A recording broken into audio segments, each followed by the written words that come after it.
Hi, good morning. I'm Nitesh Bansal. I'm the CEO at R Systems, and I have the privilege today of talking to you about how AI is revolutionizing our world and impacting pretty much every aspect of what we do. Sundar Pichai had said AI is like a rising tide that floats everyone's boat, and I think it beautifully sums up what AI is capable of doing or is doing to the world around us, and in a positive manner because it impacts every aspect of what we do in digital or engineering space. How we write programs, how we code for problems, how we solve those problems, how we look at the data behind the problems and the insights that we gather and what we do with it. So when we look at AI and its profound impact across the engineering life cycle, there are a few that we need to probably touch upon. One, of course, it has a huge impact on how the general productivity of the people who are involved in the acts of engineering and delivering and designing. It changes with immense capability of programming and coding that generative AI is able to bring.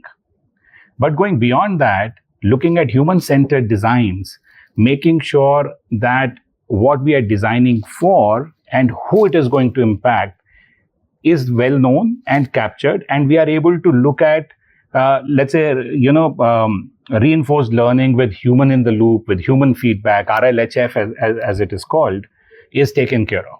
Why? Because ultimately the purpose of tech is to improve human experience. And if we don't understand who we are impacting and in what manner, then we'll not be able to program or create for it. Data wall concerns. When everybody talks about data as being the new oil, and you need a lot of data to train a model to get the quality of outcome that you're looking for. And then the question is, do we have enough data? And are we consuming the right kind of data to be able to create the right kind of outcomes? Those concerns are valid, but maybe we should not overplay them, because there is still a ton of organizational data, a ton of data which can be federated, which has not been used. And the best kind of data to solve a problem is the data that exists around the problem, associated with the value chain of the problem. And those are areas that we can still mine and build. Ethical concerns with the kind of data we consume are also extremely valid and cannot be underestimated, because the nature of data we train the models with will have an impact on or an unstated bias that can come in through that. So ethical programming or ethical data models, or having transparency of the models established, becomes very, very important. And quite a lot of work is happening there. EU has taken a step to create its AI Act, and a lot of banking financial institutions have transparency weaved into their AI models. So they are making their AI models open or transparent, so as to show what kind of data they have been trained on, what kind of ethnicity of population has been used, what kind of data sets have been consumed, and so on and so forth.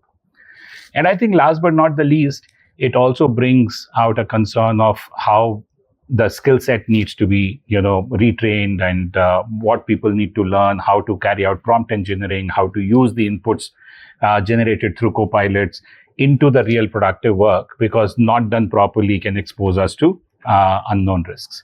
But having said that, it goes without saying that it is a massive wave. It is one of the most fundamental shifts that we have seen in a while, which has the ability to impact all aspects of what we do in design, engineering, building solutions, finding insights, affecting our day-to-day lives.